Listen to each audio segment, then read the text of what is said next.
जब भागवत महापुराण की रचना की तो बड़ा ही सुंदर मंगलाचरण किया है, बहुत सुंदर मंगलाचरण। व्यक्तिगत किसी भगवान का नाम नहीं लिया और नाम आ भी गया। जन्माद्यस्य तो अन्वयात् इतरतश्चर्थे स्वविज्ञ स्वराट् तेने ब्रह्मणादिकवये मुह्यन्त्यत सूरया तेजो वारिमृतां यथा विनिमयो यत्र त्रिसर्गो मृषा धाम्ना स्वेन सदा निरस्तकुहकं सत्यं परम धीमहि सत्यं परम धीमहि। परम सत्य की वंदना की बोले जन्म आदिस्य, जो इस संपूर्ण संसार के सृष्टि पालन और संहार करता तीनों के जो कारण हैं, और क्या विशेषता है बोले स्वविज्ञ, जो सब कुछ जानने वाले हैं। उनसे किसी भी ब्रह्मांड के किसी प्राणी के मन की बात कहीं छिपी हुई नहीं, सबकी कुछ जानने वाले हैं। स्वविज्ञ स्वराट और परम स्वतंत्र है। परम स्वतंत्र न सिर पर कोई, उनसे बढ़ के कोई है ही नहीं। मत्तः परतरः नान्यत् अस्ति किंचित् धनंजय, भगवान ने स्वयं कहा है कि मुझसे बढ़कर के कोई है ही नहीं। स्वराट परम स्वतंत्र हैं, जिनसे बढ़ के कोई है ही नहीं। और सुभिज्ञ हैं, सब कुछ जानने वाले हैं, उनसे कुछ छुपा हुआ है नहीं। सर्वज्ञ हैं, सर्वत्र हैं, जिन्होंने आदि पुरुष ब्रह्मा जी को संपूर्ण वेदों का ज्ञान केवल संकल्प मात्र से ही करा दिया। उनके हृदय में सारे वेदों का ज्ञान केवल संकल्प मात्र से करा दिया, कहीं उन्हें कोई अध्ययन नहीं करना पड़ा। जिनके विषय में बड़े बड़े ज्ञानी मुह्यन्त्यत सूर्या, बड़े बड़े ज्ञानी, यहाँ तक कि देवता भी उनकी लीला समझने में मोहित हो जाते, उनको नहीं समझ पाते। यहाँ तक कि उनकी इस त्रिगुणमयी माया से जीव ऐसा भ्रमित हो जाता है। तेजो वारिमृतां यथा विनिमयो, जो जल में थल का और थल में जल का भ्रम कर बैठता है। जो तीनों प्रकार के त्रिगुणमयी माया से सर्वथा परे रहते हैं, त्रिगुणमयी माया में छू भी नहीं सकती, ऐसे परम सत्य भगवान की हम शरण में हैं, उनकी हम वंदना करते हैं।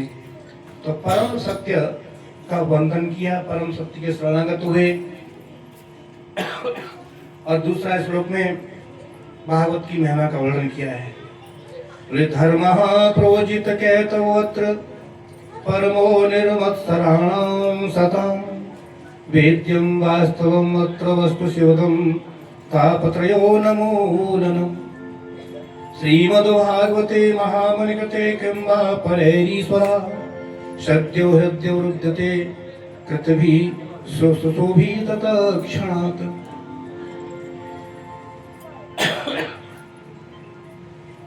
महामुनि वेद व्यास जी के द्वारा रचित श्रीमद् भागवत महापुराण, इसमें मोक्ष पर्यंत इच्छा से रहित, यहाँ तक कि इसमें संसार की वस्तु दूर रही, मोक्ष कोई भी इच्छा नहीं करते इस भागवत धर्म में। ऐसा वर्णन हुआ है इस भागवत में, जो व्यक्ति बिल्कुल निष्काम भाव से भगवान की भक्ति करे। और उस परम सत्य का निरूपण हुआ है, परम सत्य वस्तु क्या, परमात्मा का निरूपण हुआ है, जो तीनों प्रकार के तापों से हमें मुक्त कर देने वाले हैं। तो जो भागवत की कथा इतनी महत्वपूर्ण है, सुनना तो बड़ा ही महत्वपूर्ण है ही है। सुनने से परम कल्याण होता ही है, जो व्यक्ति केवल इच्छा ही करे कि भागवत का सप्ताह भागवत की कथा होने वाली है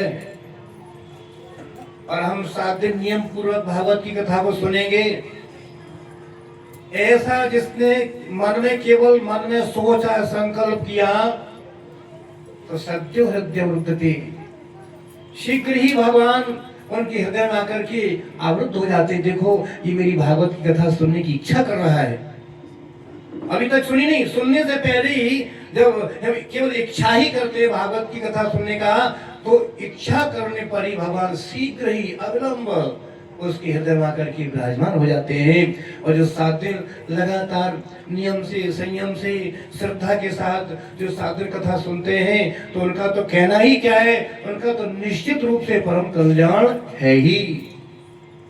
तो ऐसा भागवत महाशास्त्र भागवत महापुराण कथा है, तो कहते इतना बढ़िया साधन है, तो अब अन्य किसी शास्त्र के श्रवण करने से क्या प्रयोजन, व्यर्थ में क्यों समय नष्ट करे। भागवत ही अपने में पूर्ण है और भागवत एकमात्र गरज रहा है कि आ जाओ मेरी शरण में, सभी कष्टों से दूर कर दूंगा। इसलिए हमारे चैतन्य महाप्रभु ने कहा है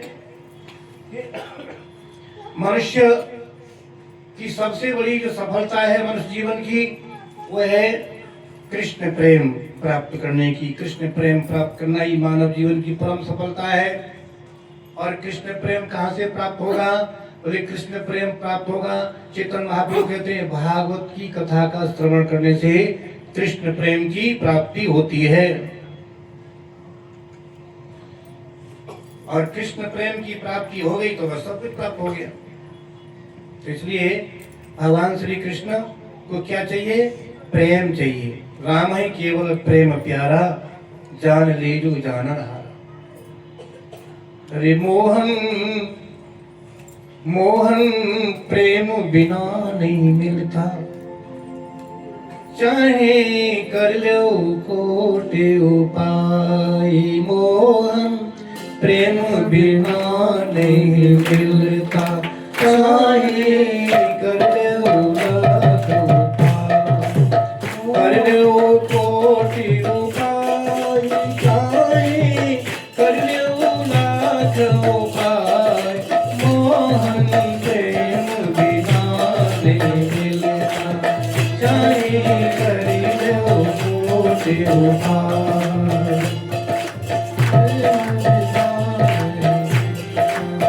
चाहे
कृष्ण प्रेम की प्राप्ति नहीं होगी, कन्हैया हमें नहीं मिल सकते। और बस जिसे कृष्ण प्रेम की प्राप्ति हो गई और कृष्ण के लिए बस बेचैन हो जाता है, हे कृष्ण हे गोविंद, जब ऐसा तड़पता है और आंखों से आंसू की धारा बहती है, तो बस कन्हैया उसके हो जाते हैं। प्रेम, केवल प्रेम ही भगवान को आकर्षित कर सकता है और किसी द्वारा भगवान नहीं मिल सकते।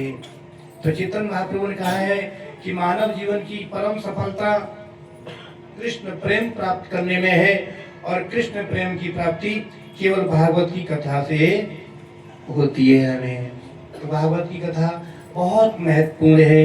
इसमें क्या विशेषता है, निगम कल्पतरोर्गलितं फलम सुखमुखातं द्रव्य संयुतम पिबत भागवतम रसमालयम।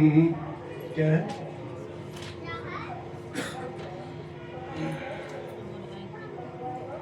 निगम कल्पतरोर्गलितं फलम शुकमुखादमृत द्रव संयुतम पिबत भागवतम रसमालयम मुहुरहो रसिका भुवि भावुकः। तो ये भागवत की कथा क्या है? बोले निगम कल्पतरोर्गलितं फलम, ये वेद रूपी कल्प वृक्ष का पका हुआ फल है। कौन से वृक्ष का?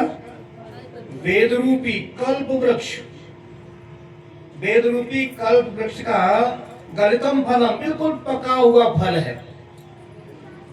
रसमालयम, इसमें रस ही रस है, न छिलका है न गुठली है ना? इस फल में क्या विशेषता है? रसमालयम, रस ही रस है, न छिलका है न गुठली है। आप संसार में कोई भी फल लेके आओ तो कुछ न कुछ वस्तु त्याज्य होती है, कुछ न कुछ फेंकना पड़ता है। या तो उसका छिलका फेंकोगे, या बीज निकाल के फेंकोगे, या गुठली निकाल के फेंकोगे। और इस फल में क्या विशेषता है? रसमालयम, रस ही रस है, न छिलका है न गुठली है। ऐसा परिपक्व फल है। और ये फल वेदरूपी वृक्ष से आया है। जब वेदरूपी वृक्ष से आया है, इतने ऊपर से गिरा होगा ये, है ना? तो फूट गया होगा। बोले नहीं, फूटा नहीं है, क्योंकि ये एकदम नहीं टपका है नीचे, ये शाखा प्रशाखा से आया। जैसे ये नारायण से ये प्रकट हुआ ये फल, और ब्रह्मा रूपी डाली पर आकर के लटकाई, और ब्रह्मा रूपी डाली से फिर ये नारद जी की डाली पर आके, नारद जी डाली पर लगा, और नारद जी डाली से फिर व्यास जी की डाली पे आया। इस तरह से डाली से दूसरी डाली पर, दूसरी डाली, ऐसे डाली पर, यानी शाखा प्रशाखा से ये, अर्थात परंपरा से ही आया है। ये फल परंपरा से आया, ऐसे नहीं टपक पड़ा कहीं ऊपर से, साक्षात भगवान नारायण के मुख से ही प्रकट हुआ है ये। तो निगम कल्पतरोर्गलितं फलम, ये वेदरूपी वृक्ष का पका हुआ फल है। रसमालयम, रस ही रस है, इसमें न छिलका है न गुठली है। इसलिए पिबत भागवतम रसमालयम, हे भक्तजनों, इस फल को पियो। अरे लोग फल खाते हैं कि पीते हैं? फल को खाते ना। अरे पिबत भागवतम फलम, इस फल को पियो, भागवत रूपी फल को पियो, क्योंकि इसमें क्या है? रसमालयम, रस ही रस है, रस ही रस है, छिलका गिटली है ही नहीं। इसे खूब पियो, और मोहर मोहर बार बार पियो। ऐसा नहीं एक बार सुन लिया तो हो गया, नहीं, मोहर मोहर बार बार इस फल को पियो। क्यों? क्योंकि ये पृथ्वी लोक पर ही सुलभ है। बड़ी भाग्यशाली जो पृथ्वी लोक में भागभूमि जन्म लिया है, और भगवान की भक्ति में आए, भागवती कथा सुन रहे, कोई हम साधारण व्यक्ति नहीं, बड़े भाग्यशाली है, सौभाग्य की बात है ये। और ये बहुत एकदम बहुत अच्छा अवसर है इस फल को पान करने का। तो इस तरह से ये भागवत की कथा का, भागवत का बड़ा महत्व बताया इसमें। ये भागवत साधारण नहीं है, इसमें ये फल की इच्छा से रहत है। इसमें किसी प्रकार की, जो भागवत धर्म को ठीक से समझ जाता है, तो उसके मन में किसी प्रकार की कोई इच्छा, फल की इच्छा रहती है? नहीं रहती। फिर क्या आता है? न नाकपृष्ठम, न च पारमेष्ठ्यम, न सार्वभौमम, न रसाधिपत्यम, न योग सिद्धिर पुनर्भवम वांछन्ति यतपाद रजः प्रपन्ना। जो भगवान की शरण को स्वीकार कर लेता है, भगवान के चरणारविंद का जो मकरंद का रसास्वादन कर लेता है, तो उसे संसार की वस्तु तो क्या, वो ब्रह्मा की पदवी भी नहीं चाहता, स्वर्ग का राज्य भी नहीं चाहता, रसातल का भी साम्राज्य नहीं चाहता, इस साम्राज्य पृथ्वी समस्त पृथ्वी का भी साम्राज्य नहीं चाहता है, केवल भगवान का प्रेम चाहता है। ये भागवत की विशेषता है।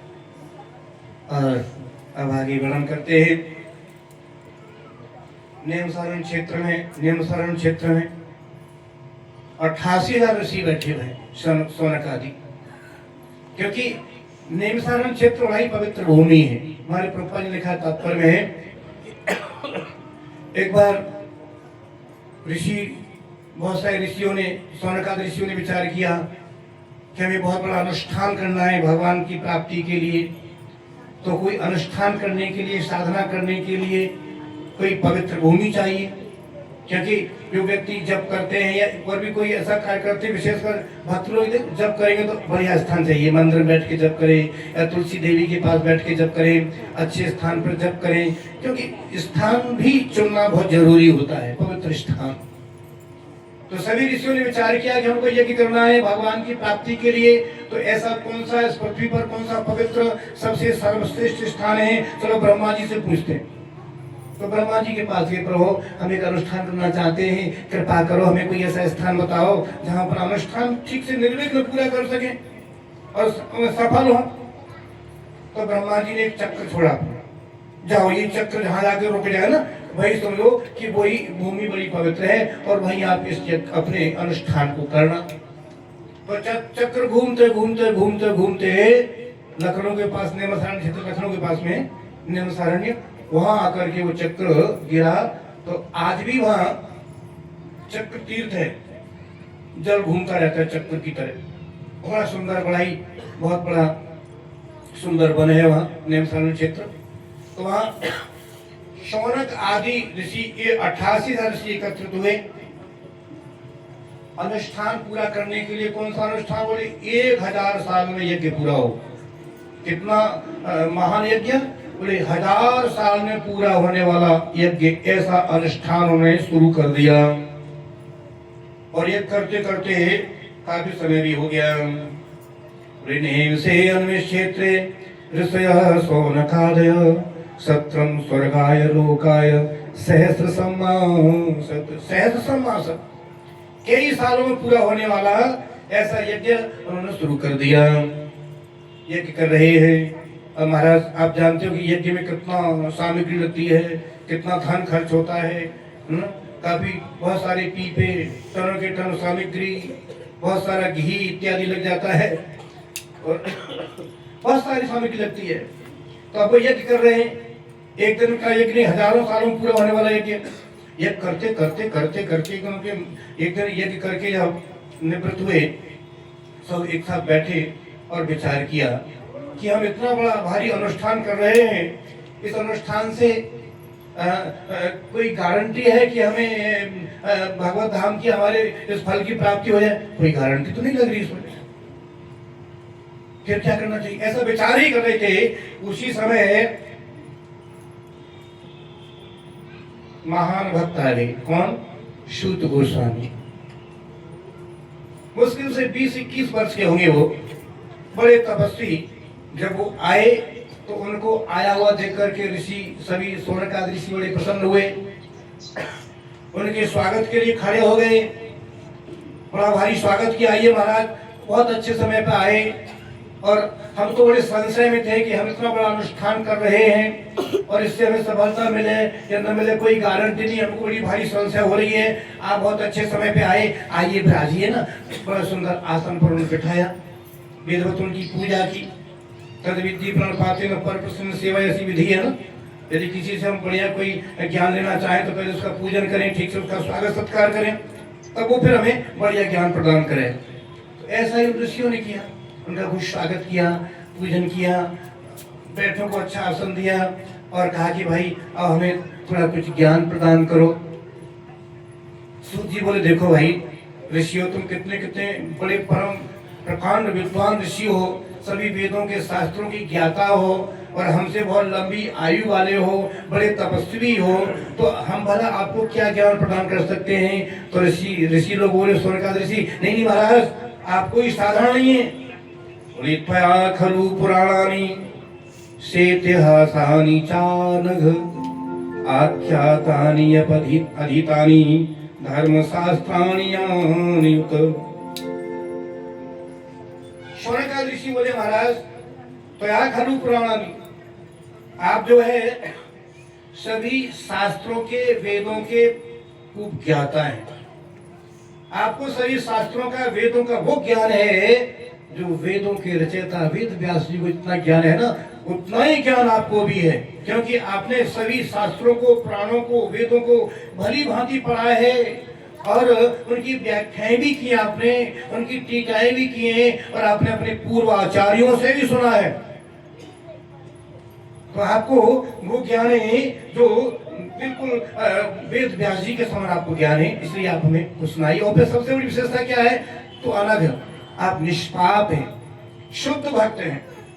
सबसे बड़ी विशेषता क्या है, अनघ, आप निष्पाप हैं, शुद्ध भक्त हैं, सभी शास्त्रों की ज्ञाता हैं, इसलिए आप हमको ज्ञान प्रदान करो। ऐसा नहीं कि आप कह रहे हो कि हम बड़े, ठीक है आयु में तो हम बड़े हैं, लेकिन ज्ञान में तो आप बड़े हैं। एक होता है वयोवृद्ध, जो अवस्था में बड़ा होता है, कि अवस्था में बहुत बड़ा है वयोवृद्ध, और एक होता है ज्ञानोवृद्ध, एक ज्ञान में बड़ा होता है।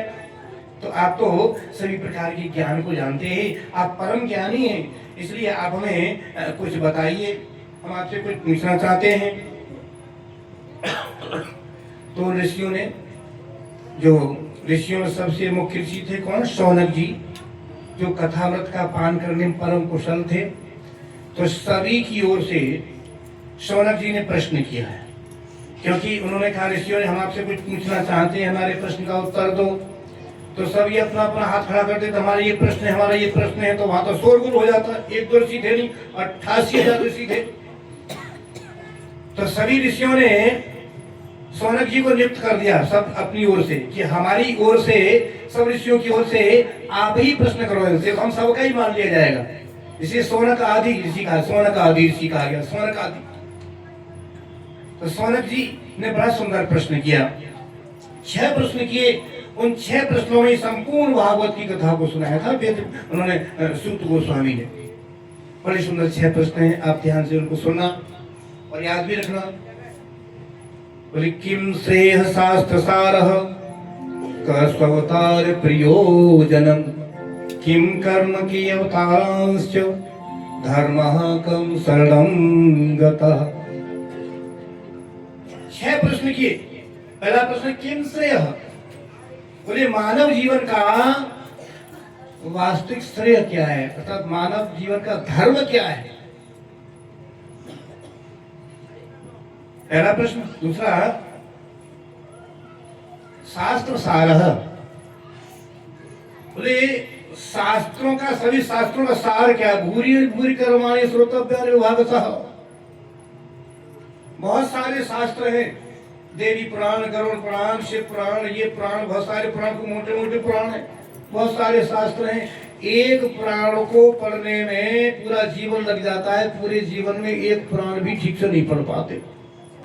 अभी तो बहुत सारे पुराण हैं, बहुत सारे शास्त्र खूब मोटे मोटे, अलग अलग व्याख्या है। कोई शास्त्र कहता है, देवी पुराण कहता है कि देवी सबसे बड़ी, शिव पुराण कहता है कि शिव जी सबसे बड़े, यानी जिस पुराण को पढ़ो उसी की महिमा ये सबसे बड़ा। तो शौनक जी बोले भाई इससे तो लोग कंफ्यूज हो जाते हैं, भ्रमित हो जाते हैं कि कौन बड़ा है, किसकी पूजा करें, किसकी भक्ति करें, क्या करें, भ्रमित हो जाते हैं। तो आपने तो सभी शास्त्रों का भली भांति अध्ययन किया है और सबकी ठीक से व्याख्या की है, तो इसलिए आप शास्त्र सार, सभी शास्त्रों का सार क्या है वो हमें, सभी शास्त्रों का निचोड़, सभी शास्त्रों का सार हमको बताएं कि सभी शास्त्रों का सार क्या निकला है, कि किसकी भक्ति करें और किसकी हम शरण में जाएं। ये कितने प्रश्न हो गए, 2 हो गए। तीसरा क्या का स्वावतार प्रयोजन, वे भगवान श्री कृष्ण यद्यपि अजन्मा है, उन्हें जन्म लेने की कोई आवश्यकता नहीं है। जिस प्रकार साधारण व्यक्ति अपने कर्मों के वशीभूत और माँ के गर्भ में आकर के कष्ट सहन करता है, इस तरह भगवान को तो कोई माँ के गर्भ में आने का ऐसा कोई पाबंदी है नहीं। तो भगवान ने जब मैया देवकी के गर्भ से जन्म लिया, अवतार लिया, तो भगवान के अवतार लेने का आखिर कोई तो प्रयोजन होगा। किम प्रयोजन, भगवान के अवतार का प्रयोजन क्या है? पहला मानव का परम धर्म क्या है, और दूसरा शास्त्रों का सार क्या है, और तीसरा भगवान के जन्म लेने का प्रयोजन क्या है, किम प्रयोजन। चौथा प्रश्न किया किम कर्म, जब भगवान अवतार लेते हैं तो अनेकों प्रकार के कर्म करते हैं, तो भगवान के कर्म कोई साधारण है नहीं। जन्म कर्म च मे दिव्यम, स्वयं भगवान ने कहा मेरे जन्म और कर्म दोनों ही दिव्य हैं, साधारण नहीं है। तो किम कर्म, तो भगवान ने कौन कौन से कर्म किए, क्योंकि भगवान के कर्म लीलाएं हो जाती हैं, वो लीलाएं कहलाती हैं। तो भगवान ने कौन कौन सी लीलाएं की, किम कर्म, कौन कौन सी लीलाएं की भगवान ने, उनका वर्णन करें। कितने हो गए प्रश्न? चार हो गए। पांचवा के अवतारांश, बोले भगवान ने अब तक कितने अवतार लिए, क्योंकि यदा धर्मस्य ज्ञानभवति भारत अभ्युत्थाना अधर्मस्य तदात्मानं साम्यम्। जब जब धर्म की हानि होती है और अधर्म की ज्यादा वृद्धि होती है, अधर्म ज्यादा फैलता है, तो भगवान धर्म की स्थापना करने के लिए पुनः अवतार लेते हैं। तो भगवान ने अब तक कितने अवतार लिए हैं, भगवान के अब तक कितने अवतार हुए, कितने प्रश्न हो गए? 5 हो गए। छठा है धर्मः कम सर्वं गतः। बोले भगवान श्री कृष्ण जब अपनी लीलाओं को समापन करके और अपने निज लोग गोलोक धाम को चले गए, तो अब धर्म किसकी शरण में है, अब धर्म किसकी शरण में है? 6 प्रश्न किए। जब ये 6 प्रश्न किए तो सूत गोस्वामी गदगद हो गई, तो कितने सुंदर प्रश्न किए। और वास्तव में ऐसे ही प्रश्न करने चाहिए।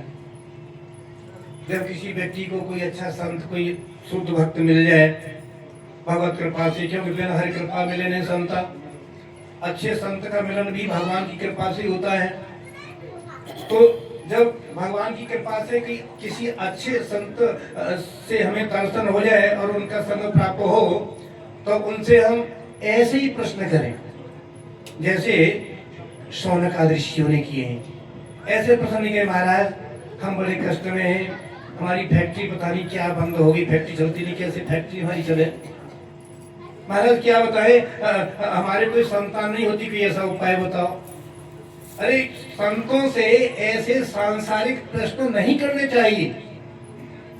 कैसे फैक्ट्री चले, कैसे बेटी बेटा हो, और कैसे बेटी बेटे शादी हो, कैसे क्या हो संसार में, कैसे वो, ये संसार की वस्तु कुछ नहीं मांगनी चाहिए।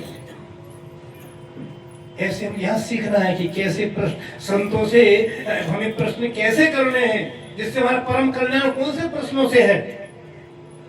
तो सूत गोस्वामी बोले गदगद हो गए और बोले शौनकादि ऋषियों, तो बहुत सुंदर प्रश्न किया है।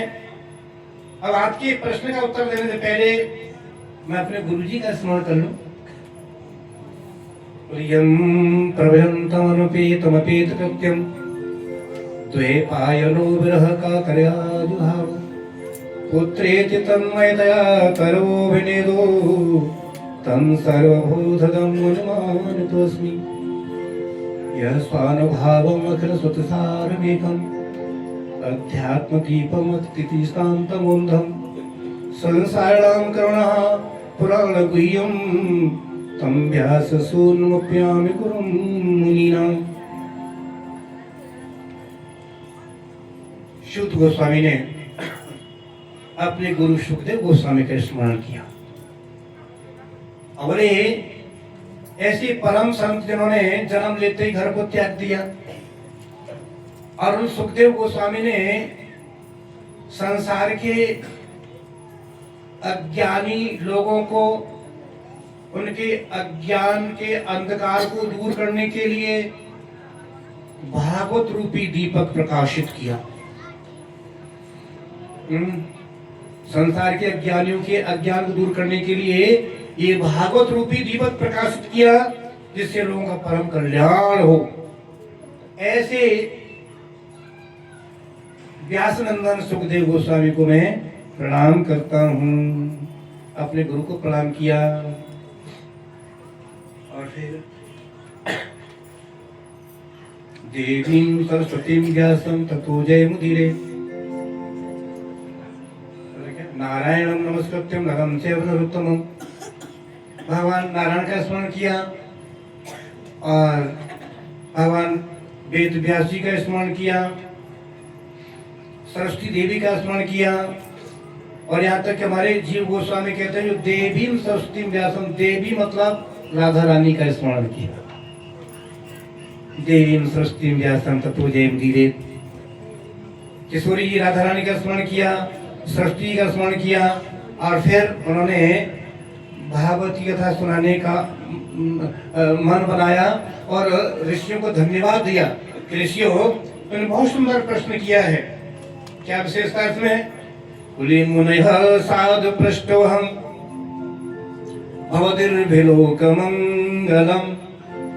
यत्कृतः कृष्ण संप्रश्नो येनात्मासु प्रसीदति।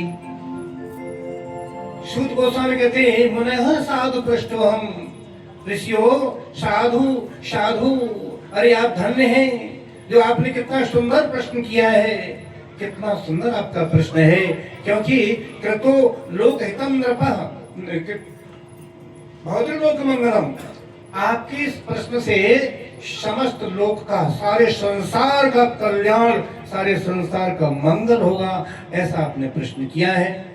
क्या विशेषता है इसमें? और यह कृतः कृष्ण संप्रश्नो, आपका जो प्रश्न है ना, भगवान श्री कृष्ण से संबंधित है। और भगवान श्री कृष्ण से संबंधित प्रश्न लोगों का परम कल्याण करता है। अरे कृष्ण से इसका संबंध हो जाए तो उसका तो कहना ही क्या है। एक भजन गाते हैं छोटा सा। कृष्ण प्यारे से जिसका संबंध है उसे हर घड़ी आनंद ही आनंद है। कृष्ण प्यारे से जिसका संबंध है उसे हर घड़ी आनंद ही आनंद है। कृष्ण प्यारे से जिसका संबंध है उसको हर घड़ी आनंद ही आनंद है। कृष्ण प्यारे से, श्याम प्यारे से जिसका संबंध है उसे हर घड़ी आनंद ही आनंद है। कृष्ण प्यारे से और श्याम प्यारे से जिसका संबंध है उसको हर घड़ी आनंद ही आनंद है।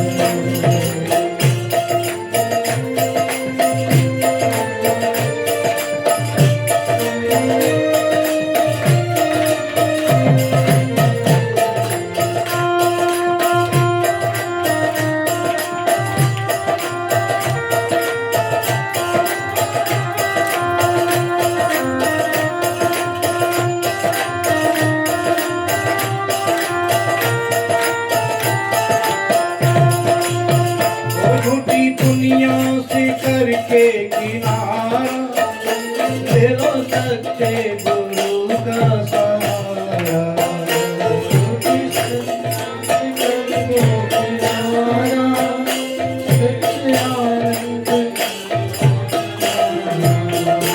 झूठी दुनिया से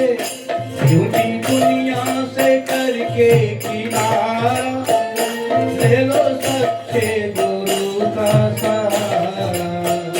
झूठी दुनिया से करके किनारा ले लो सच्चे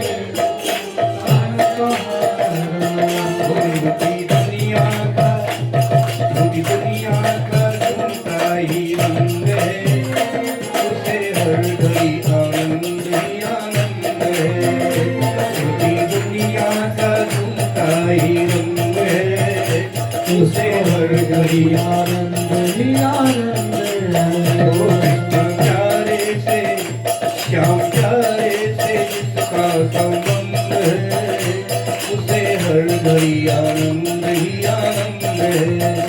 श्याम प्यारे से जिसका संबंध है उसको हर घड़ी आनंद ही आनंद है। श्याम प्यारे से जिसका संबंध है उसको हर घड़ी आनंद ही आनंद है।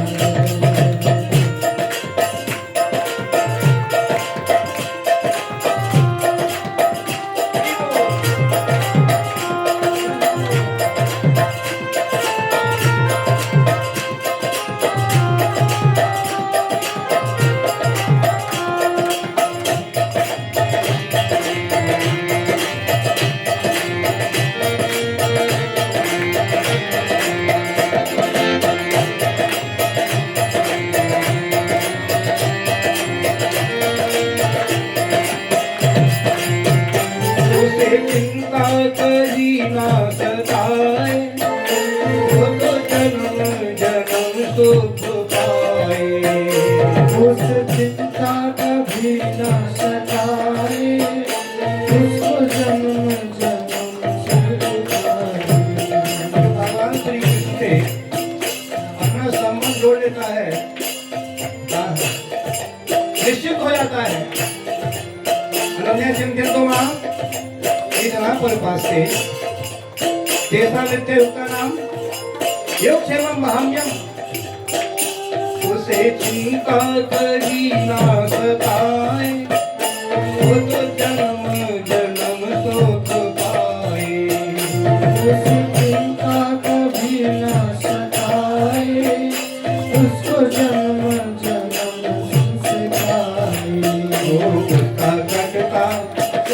उसका कटता 84 का फंद है, उसे हर घड़ी आनंद ही आनंद है। उसका कटता 84 का फंद है, उसे हर घड़ी आनंद ही आनंद है। वो प्यारे से जिसका संबंध है, उसे हर घड़ी आनंद ही आनंद है। प्यारे से जिसका संबंध है, उससे आनंद ही आनंद है। और श्याम प्यारे से संबंध जुड़ता कैसे है? हरे कृष्णा कृष्णा कृष्णा हरे हरे, हरे राम राम राम हरे हरे। हरे कृष्णा कृष्णा कृष्णा हरे हरे, हरे राम राम राम हरे हरे। हरे कृष्णा हरे राम हरे राम, राम राम हरे हरे। हरे कृष्णा